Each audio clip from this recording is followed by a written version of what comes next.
Palas Jaya, Kecamatan Palas, Kabupaten Lampung Selatan, Lampung menemukan pelanggaran berupa politik uang. Warga kemudian menyerahkan barang bukti berupa uang dan kartu nama caleg kepada Panwaslu dan pengawas pemilu lapangan setempat. Menurut warga, barang bukti tersebut didapat dari mantan Kepala Desa Palas Jaya bernama Syahrudin yang juga menjadi caleg Partai Nasdem. Kepada warga, Syahrudin mengaku membagikan amplop berisi uang atas perintah caleg Partai Demokrat bernama Yohana. Barang bukti uang jutaan rupiah dan kartu nama bergambar Yohana kini disita oleh Panwaslu Kecamatan, kemudian akan dibawa ke Panwaslu Kabupaten untuk ditindaklanjuti. Warga pun berharap Panwaslu dapat bertindak tegas atas pelanggaran pemilu dan segera memberikan sanksi atas kasus ini. Ada nomor Syahrudin nggak, Bang? Mas Ari, Anda yakin bahwa hingga saat ini seluruh logistik pemilu sudah sampai begitu, termasuk mengenai DPK itu? Ya, kita yakini bahwa logistik pemilu sudah settle ya, sudah siap. Tentunya kalau soal DPK kan lain hal. Daftar pemilih khusus ini? Daftar pemilih khusus lain hal. Bagaimana? Memang daftar pemilih khusus adalah ruang yang memang diberikan oleh undang-undang terhadap pemilih yang memang belum terdaftar di DPT. Jadi orang-orang yang tidak terdaftar di DPT adalah di DPK. Itu sebenarnya akan banyak juga. Iya, tapi problemnya memang di undang-undang tidak diberikan ruang. Misalnya, iya, logistik itu hanya DPT plus 2% seperti itu. Oke, itu juga yang terjadi. Ya, Bung Ferry ingin mengatakan, saya juga ingin mengatakan bahwa undang-undangnya ini yang agak semrawut gitu. Jadi tidak mengatur mengenai hal itu. Betul. Jadi Bung Ferry disuruh mengakomodir pemilih di DPT, yang di pasti, DPK, DPT. ya, Tapi tidak diperintahkan untuk nyetak surat suaranya gitu. Walaupun demikian, ini jumlahnya ada sekitar 900 ribuan. Itu tersebar di 549 ribu TPS-TPS. Saya pikir teman-teman masih bisa mengakomodir di beberapa TPS kan seperti itu. Jadi maksud saya adalah bahwa dari sisi logistik ini settle, iya.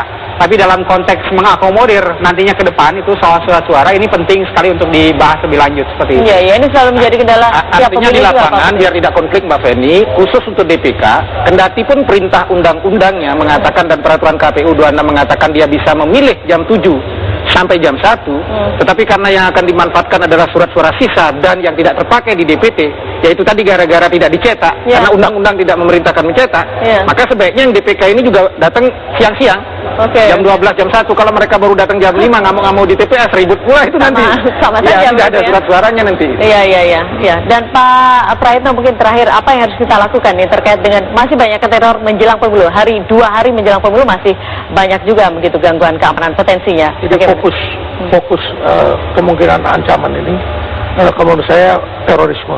Jadi aparat keamanan mestinya lebih waspada terhadap kemungkinan ancaman teror. Bukan hanya terhadap masyarakat, justru terhadap aparat keamanan. Bisa saja terjadi. Karena waktu di Ciputat itu justru polisi yang diteror. Nah, kalau sampai polisi diteror dan mengamankan, ini jadi suatu masalah besar. Tidak, saya dengar mulai ada keluar fatwa-fatwa lah dari tokoh-tokoh yang harus begini, harus Anda begitu. Anda sudah mendengar itu? Ya, saya ada aja seperti itu. Dari aparat kepolisian juga mengatakan seperti itu, ada fatwa supaya melakukan gerakan ini, supaya melakukan ini. Dan mereka bergerak itu menyerang pada suatu saat, tempat, waktu yang tidak pernah diperkirakan. Dan bisa 1-2 orang saja bisa membuat ribut geger.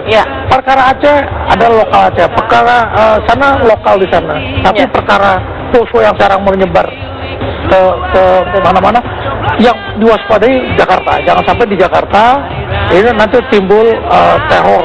Justru yang rawan ini karena ini barometernya Indonesia. Saya kira itu yang artinya dibutuhkan kewaspadaan semua pihak begitu ya, betul, bisa mewujudkan pemilu damai dan juga aman pada tanggal 9 damai. Tambahkan konflik juga sedikit saja, sebabnya apa? Pemilu 2014 bedanya dengan 2009, pertarungan antar caleg dan pertarungan calon presiden gitu.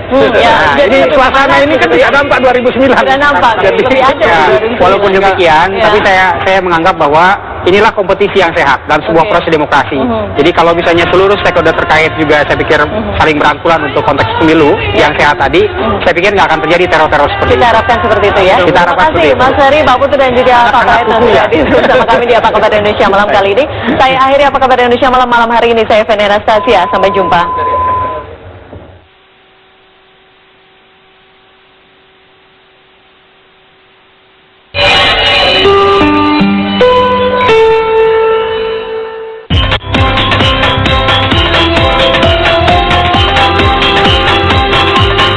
Anda baru saja menyaksikan Apa Kabar